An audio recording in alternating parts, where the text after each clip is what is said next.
My name is Lauren Mitchell, and I am 28 years old. The first thing my older sister said when I reached for the serving spoon was, "Don't fill your plate. You didn't pay for this." She said it loudly enough for every relative at my parents' party to hear. A few forks stopped in midair. My mother glanced at me, then smiled as though the insult were harmless. "Real family comes first," she said, turning back toward my sister.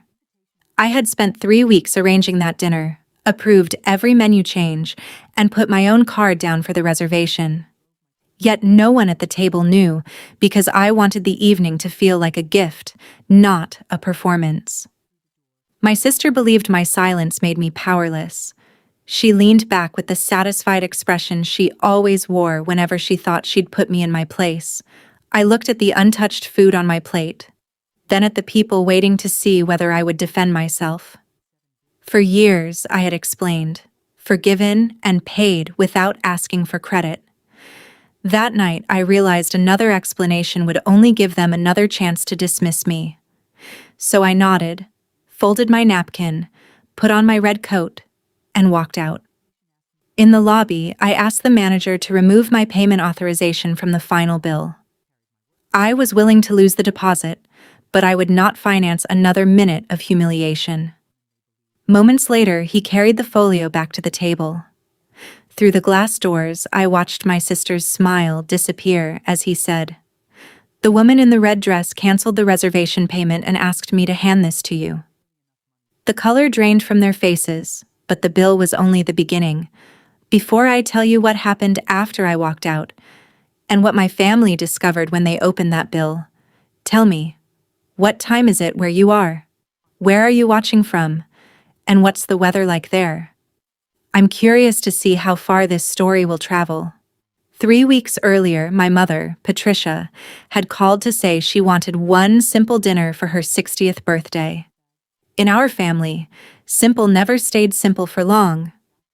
My father, Stephen, suggested Seabrook Terrace, a private dining room inside a coastal hotel where my parents had celebrated their anniversary years earlier. My older sister, Brooke, immediately announced in the family group chat that she would handle the vision, then disappeared whenever the hotel asked for a deposit, menu selections, a guest count, or a signed agreement. I had recently received a promotion at the architecture firm where I worked, and I decided to pay for the dinner as my gift to Mom. I didn't tell the family how much it would cost. I only told Brooke that the reservation was secured and asked her to send me any dietary restrictions by Friday. She replied with a thumbs-up emoji, then posted, "Everything is taken care of. Mom deserves the best." Relatives thanked her. Mom sent 3 heart emojis. I stared at the screen longer than I should have, wondering why it still hurt to watch Brooke receive praise for work she hadn't done. This wasn't new. When I was 16, I designed the program for our grandparents' anniversary, and Brooke told everyone she had organized the event. At my college graduation, she gave a toast about how she had guided me through school, even though we had barely spoken that entire year. Whenever I corrected the record, Mom said I was being too sensitive. Whenever I stayed quiet, Brooke treated my silence as permission. Why did I keep hoping generosity would make people fair? I wish I could say I had a noble answer. The truth was uglier. I still wanted my mother to look at me with the same uncomplicated pride she gave Brooke. I wanted one family evening where no one compared us, corrected me, or turned my effort into proof that I was trying too hard. So I signed the contract, paid a $2,000 non-refundable room deposit, and authorized my card for the estimated balance after service. The original dinner package came to just under $8,000. Then Brooke started making changes. She added a premium wine pairing, a seafood tower, custom floral arrangements, and 6 guests I had never met. Every time the event coordinator copied me on an email, Brooke replied first, "Approved. Lauren knows." I called the coordinator, a calm man named Daniel, and made it clear that no additional charges could be finalized without my written approval. He apologized and noted it in the file. I approved the flowers for Mom and declined everything else. 2 days later, Brooke called me. "Why are you making this so difficult?" she asked. "Mom only turned 60 once." I reminded her that she was welcome to pay for the upgrades herself. She laughed. "You always make money so awkward." That one sentence told me everything. Brooke wanted the authority of being the host without the responsibility of paying for it. Even so, I kept the reservation. I chose a blue and silver cake because those were Mom's favorite colors, prepared a short slideshow of family photos, and arranged transportation for our grandparents. I even asked Daniel not to announce who had paid. "I don't want a speech about me," I told him. "This is for my mother." The night of the party, I arrived early wearing a red dress and a matching coat. Daniel reviewed the final estimate with me. $9,400, including service, tax, and the flowers I had approved. My card would be charged after dessert. I signed the updated authorization and slipped the copy into my purse. Brooke arrived 20 minutes later dressed in white, kissed Mom on both cheeks, and immediately started directing the photographer as though she owned the room. She moved place cards, complained that the centerpieces were too low, and told 2 relatives that she had worked tirelessly to create the evening. I heard every word, but I stayed silent. Part of me was saving the truth for later. Another part was still trying to protect Mom's birthday from becoming yet another battlefield. At dinner, Brooke took the seat beside Mom and placed me near the end of the table.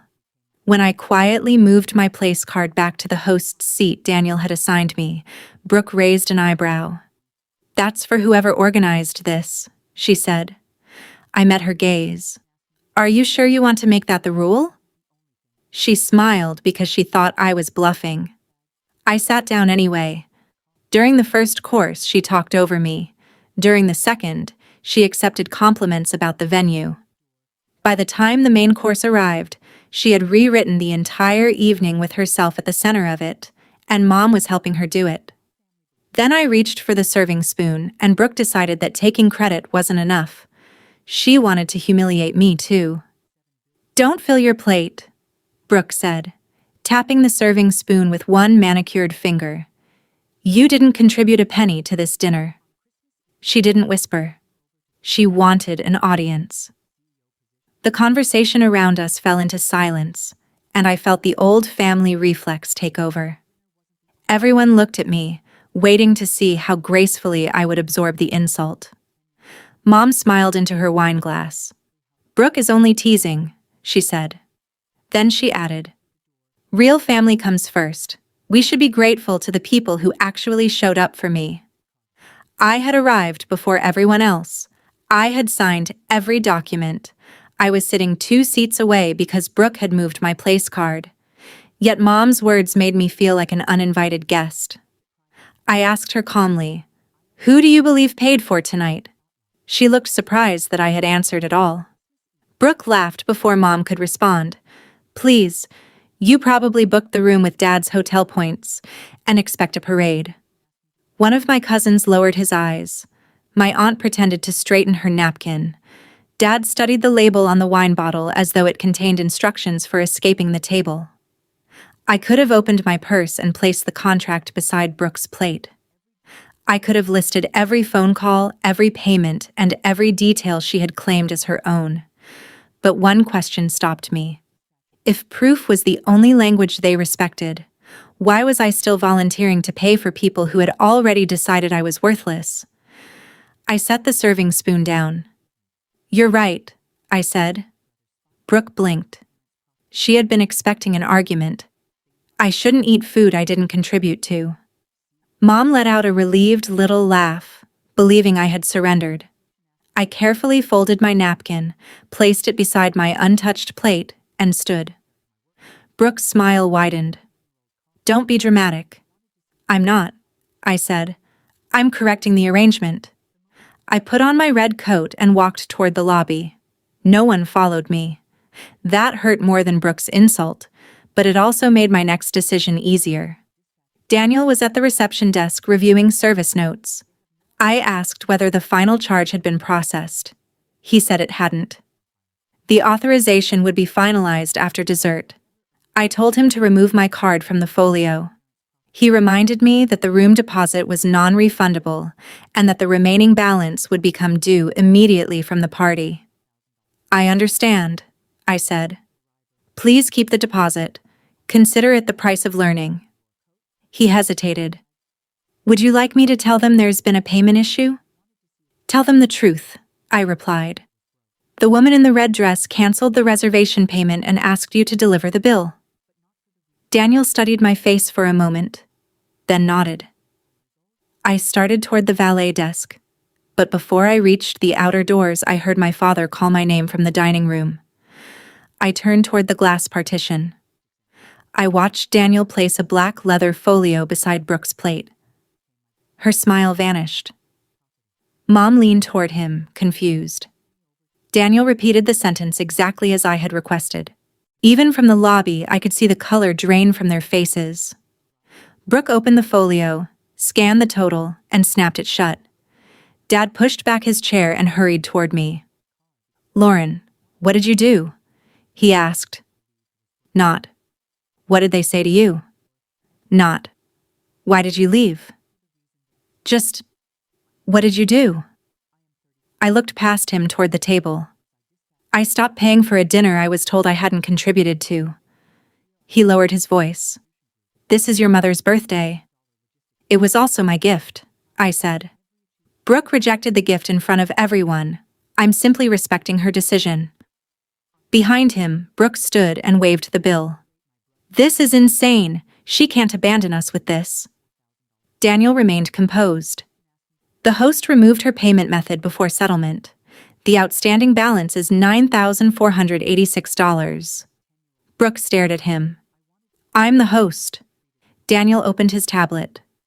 The contract, deposit receipt, menu approvals, and card authorization are all in Lauren Mitchell's name.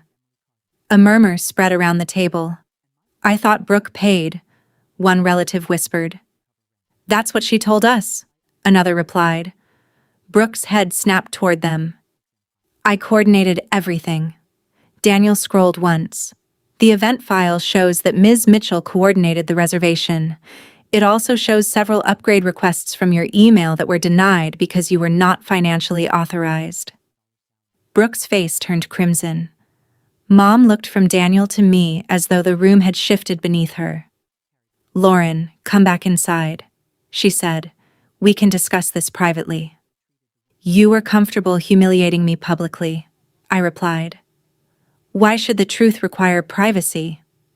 That was when my grandfather, George, slowly removed his glasses and set them on the table. He had been quiet all evening, but his silence was nothing like Dad's. He had been watching, measuring, remembering. Before anyone asks Lauren for another thing, he said, Brooke should explain why she collected money from several of us for a dinner Lauren already paid for. Brooke froze. So did I. I had known she was taking credit. I hadn't known she had been collecting contributions. George reached into his jacket and placed his phone beside the bill. On the screen was a message from Brooke. Send me your share by Friday. I'm covering the party, but every little bit helps.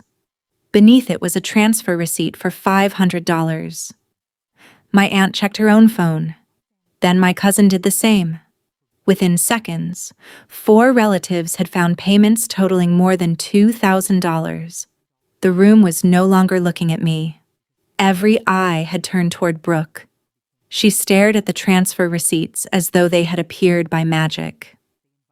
That money was for extras, she said. Flowers, transportation, tips, things Lauren probably forgot. Daniel turned his tablet so the nearest relatives could see the itemized contract. Transportation was paid directly by Ms. Mitchell. The floral invoice is included in the venue total. Gratuity is also included. My aunt asked Brooke where her $300 had gone. My cousin asked the same about his $200. Brooke's answers contradicted each other. First, she said the money was still in her account. Then she claimed she had spent it on a surprise. Then she insisted everyone had misunderstood her message.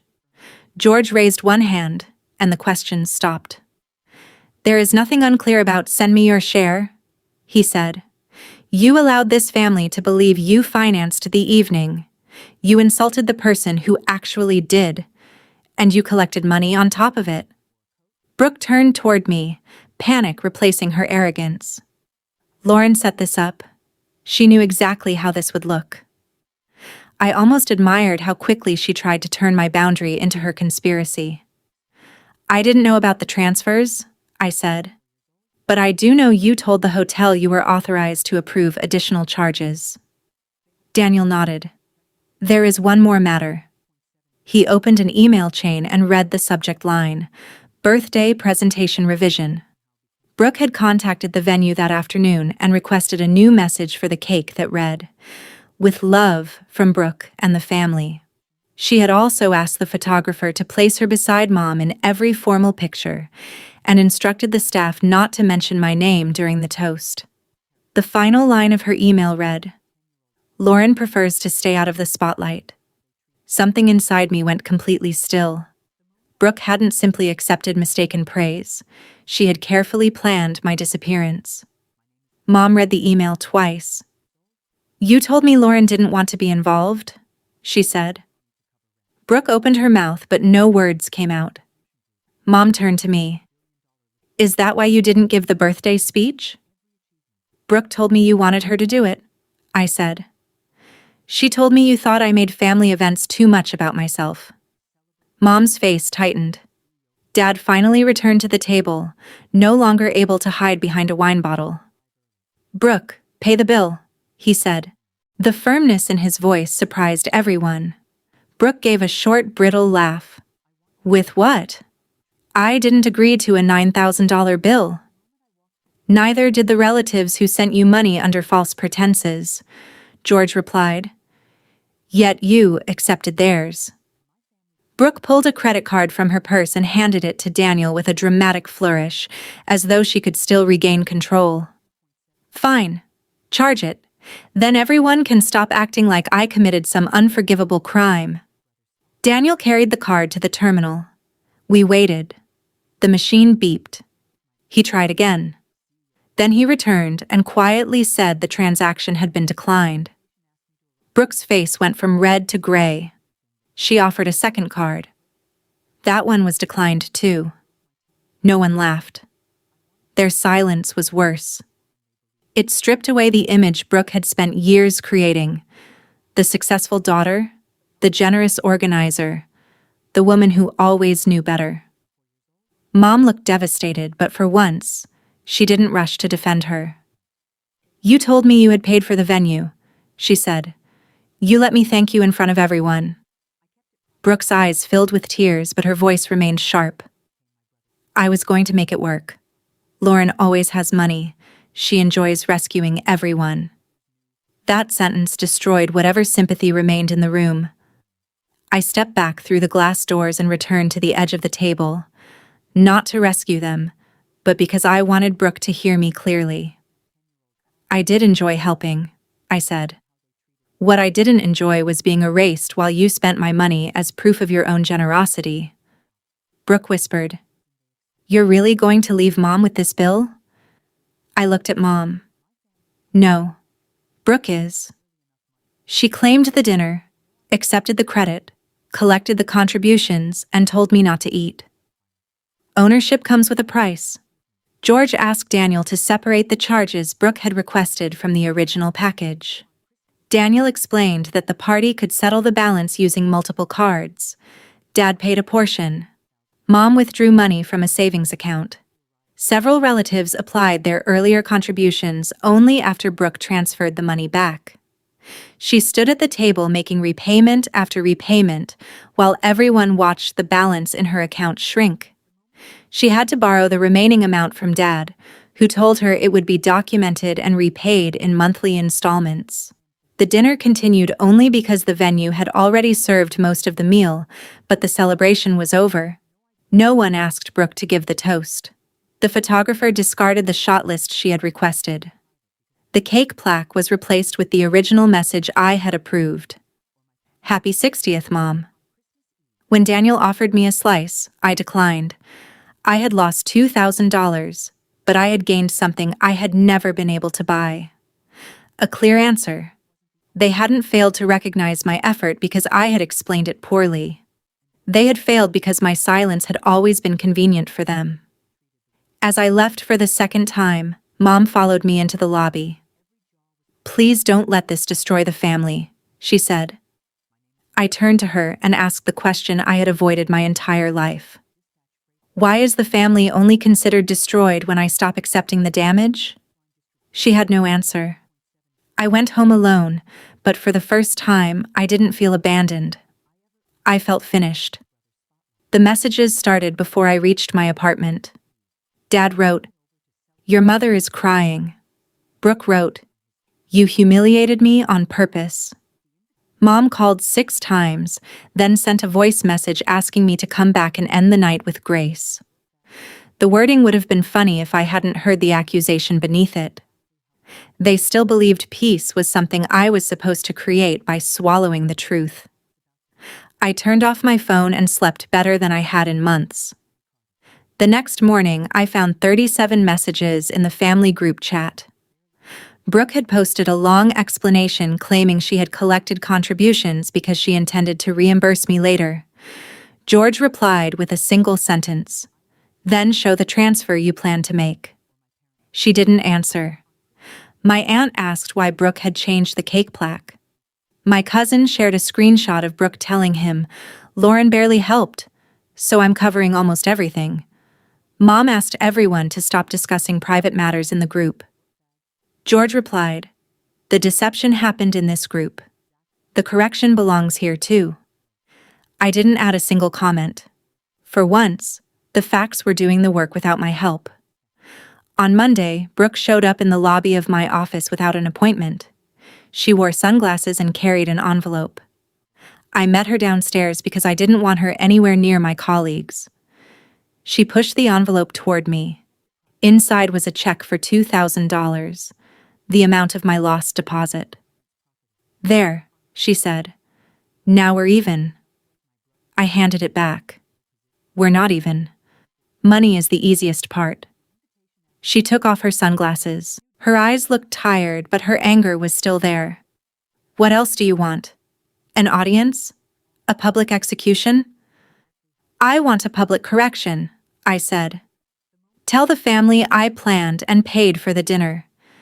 Tell them you collected money while pretending you were paying. Return every contribution. Reimburse Dad for the amount he covered. And stop speaking for me." She stared at me as though I had asked for something cruel. "You want me to destroy my reputation?" "No," I said. "I want you to stop using mine to protect yours." Brooke lowered her voice. "Mom will never forgive you for this." That was the moment I realized she hadn't come to apologize. She had come to restore the old arrangement. She would offer a token. I would accept the blame for the conflict. And everyone would move on without changing a thing. I slipped the check back into the envelope and placed it in her hand. "Then Mom can make her own choice." Brooke left without another word. 2 days later, Mom asked me to attend a family meeting at my parents' house. I agreed on one condition. No one would ask me to apologize for leaving the dinner. When I arrived, George was already there with a folder. Dad sat beside Mom, looking 10 years older. Brooke took the chair across from me. Mom began with the familiar speech about sisters, misunderstandings, and how one painful night shouldn't erase a lifetime of love. I listened until she said, "Lauren, you could have handled it privately." "I tried private for years," I replied. "Every time Brooke took credit, insulted me, or rewrote the story, you told me to let it go." Privacy didn't solve the problem. It protected it. Dad looked down at the floor. Mom started to defend herself, but George opened his folder. Inside were printed copies of the venue emails, the payment transfer messages, and several older family group chats. One was from my graduation, when Brooke had told relatives she paid for my celebration. I had paid for it myself. Another was from a family holiday when she claimed I had canceled at the last minute. In reality, Brooke had given me the wrong departure date, then used my absence to paint me as unreliable. George had asked family members to send him examples. The pattern filled 23 pages. Brooke's expression changed with every page he turned. This was no longer one dinner she could dismiss as a misunderstanding. It was a history. Dad finally spoke. "I knew some of this," he admitted. "Not about the money, but I knew the two of you were treated differently." I stayed quiet because every confrontation became exhausting. I looked at him. "Your silence was a decision. It just made Brooke's life easier and mine harder." He nodded slowly. Mom began to cry, but I didn't move to comfort her. That was another role I had performed automatically for too many years. Brooke finally asked, "So, what happens now?" George answered before I could. "You repay what you owe. You correct the lies. And until trust is rebuilt, you will not manage family money, reservations, group gifts, or events." Mom looked stunned. Brooke looked furious.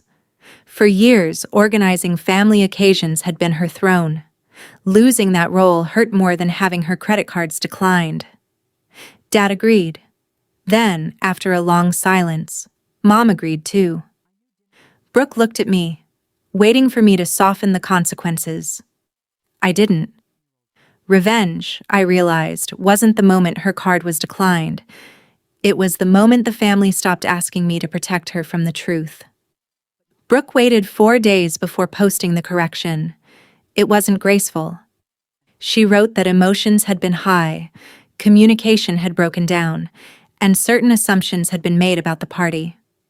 George replied to her privately. She deleted the post and tried again. The second version was shorter and honest. Lauren planned the dinner, paid the deposit, authorized the reservation, selected the menu, arranged the transportation, and approved the decorations. I falsely allowed everyone to believe I was the host. I also collected contributions without telling her and used her silence to make myself appear generous. What I said at the table was cruel and untrue. I am returning the money and repaying what others covered. I read it twice, waiting for the familiar urge to reassure her. It never came. The relatives responded with restrained messages. No one attacked her, but no one rushed to erase the consequences either. My aunt asked to be repaid by Friday. My cousin said he needed some space. Dad created a written repayment schedule for the money Brooke owed him. Mom removed Brooke from the family event account and handed the records over to an outside bookkeeper, something she should have done years earlier. The consequences weren't dramatic, but they were complete. Brooke lost control of the story, the money, and the role that had made her feel untouchable. A week later, Mom came to my apartment alone. She carried the blue and silver birthday cake topper Daniel had saved after the dinner. She set it on my kitchen counter and said, "I owe you an apology without asking you to make me feel better." It was the first genuinely hopeful sentence she had spoken. She admitted that she had favored Brooke because Brooke demanded attention, while I always seemed capable of taking care of myself. "You made competence look easy," she said. "I treated that as permission to give you less." I told her competence wasn't the absence of need. I had needed her to defend me. I had needed her to ask one question before believing Brooke. I had needed her not to smile while I was being humiliated. Mom cried quietly. This time, I handed her a tissue, but I didn't tell her everything was fine. "I love you," I said. "That doesn't mean we go back to normal. Normal is what hurt me." We agreed to meet once a week for coffee and to stop using family gatherings as a substitute for real repair. Dad called me separately and apologized for treating avoidance as neutrality. I told him the same thing I had said at the hotel. Silence chooses a side when only one person benefits from it. He and Mom began attending counseling together, and that meant more to me than any speech ever could. Brooke didn't contact me for nearly a month. During that silence, I received an email from Daniel at the hotel. Attached was a document I had never seen before, a proposed toast Brooke had sent to the event staff.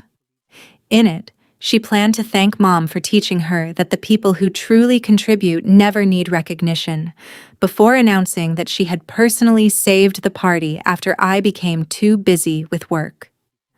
The cruelty wasn't impulsive. It was deliberate, polished, and scheduled to be delivered between the main course and dessert. I forwarded the document to George, Mom, and Dad without adding a single comment. Mom called Brooke immediately. I never heard their conversation, but I later learned that Mom canceled a weekend trip they had planned together and told Brooke they would not return to their usual closeness until she confronted the pattern honestly. That was the loss Brooke had feared most. She was no longer the protected daughter whose motives were accepted without question. When Brooke finally asked to meet, we chose a public cafe. She arrived without an envelope, without excuses, and without sunglasses. "I read the toast again," she said. "I don't recognize the person who wrote it." "I do," I replied. "I've known her for years." She winced, but she didn't argue. She admitted that my promotion had triggered something in her. She had been struggling financially and had built her identity around being the impressive one. Instead of admitting her fear, she had tried to diminish me. "I thought if everyone saw you as selfish, I'd still look valuable," she said.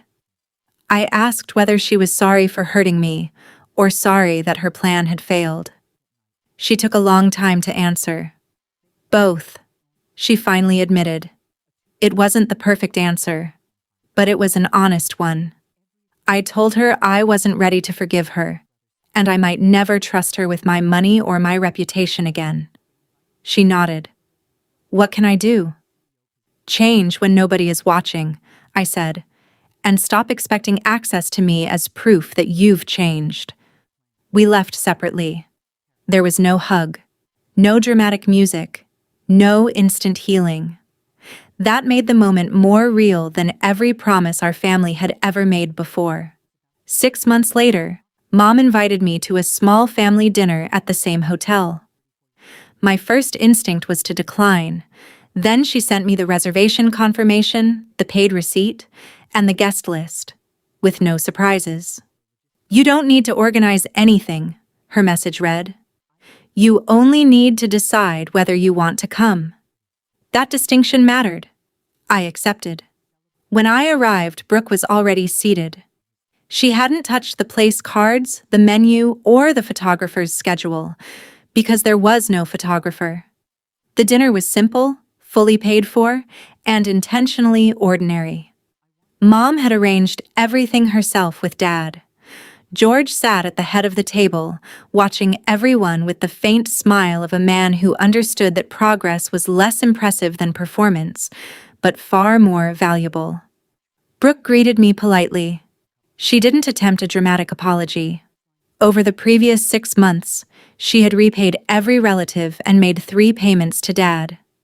She had also stopped managing family events and started seeing a therapist. I knew those things because Mom mentioned them occasionally, not because Brooke used them to bargain for forgiveness. That difference mattered too. During the main course, a serving dish was placed between Brooke and me. For one suspended moment, I remembered her tapping the serving spoon with one manicured finger and telling me not to fill my plate. She slid the dish toward me. "You first." It was a small gesture. I didn't mistake it for transformation, but I accepted it. I filled my plate without apology. Later, Mom stood to make a toast. She thanked Dad for helping organize the dinner, George for insisting on honesty, and Brooke for taking responsibility. Then she looked at me. "I used to praise Lauren for being strong when what I really meant was that I expected her to survive without support," she said. "I was wrong." Her generosity was never an obligation, and her boundaries are not a punishment. The room remained quiet, but this silence didn't erase me. It made room for the truth. Mom didn't ask me to respond. She simply raised her glass. That restraint was part of her apology. After dinner, Brooke found me near the lobby windows. "I know we're not fixed," she said. "I also know I spent years making you feel smaller because I was afraid of feeling small." I told her that understanding the reason didn't erase the damage. "I know," she said. "I'm going to keep doing the work anyway." I believed she meant it in that moment. I also knew that believing her didn't require trusting her immediately. We walked back to the table separately. Our family never returned to the old version of normal. Brooke was no longer treated as the automatic leader. Dad no longer disappeared whenever conversations became uncomfortable. Mom checked the facts before defending anyone. I stopped funding celebrations to earn affection. I stopped accepting jokes that were really insults. And I stopped explaining my boundaries to people who were committed to misunderstanding them. Some relatives said I had become colder. George said I had become clearer. He was right. Clarity didn't make me cruel. It ended the tradition of treating my pain as the price of everyone else's comfort. The night Brooke told me not to eat because I hadn't contributed a penny, she expected me to defend the cost of my plate. Instead, I stopped paying for the entire illusion. The bill exposed her lies, but the real consequence was much bigger. She lost the protection that had allowed those lies to flourish. I didn't get revenge by ruining her life. I got it by refusing to let her build her life on my silence. Forgiveness, if it ever came, would be earned slowly and privately. Respect came first. And every time I remember walking out in that red coat, I no longer think about the money I lost. I think about the part of myself I finally stopped giving away. So tell me honestly, if someone in your own family took credit for your sacrifices, humiliated you in public, and expected you to keep paying for the privilege, would you forgive them after they apologized? Or would you make them prove they had truly changed before allowing them back into your life? We hope this story gave you both an emotional journey and something meaningful to reflect on. This fictional narrative was created for entertainment, education, and dramatic reflection. We hope it reminds you that when someone takes your presence for granted, your absence may become the lesson they never expected. But the real victory isn't their regret. It's your freedom.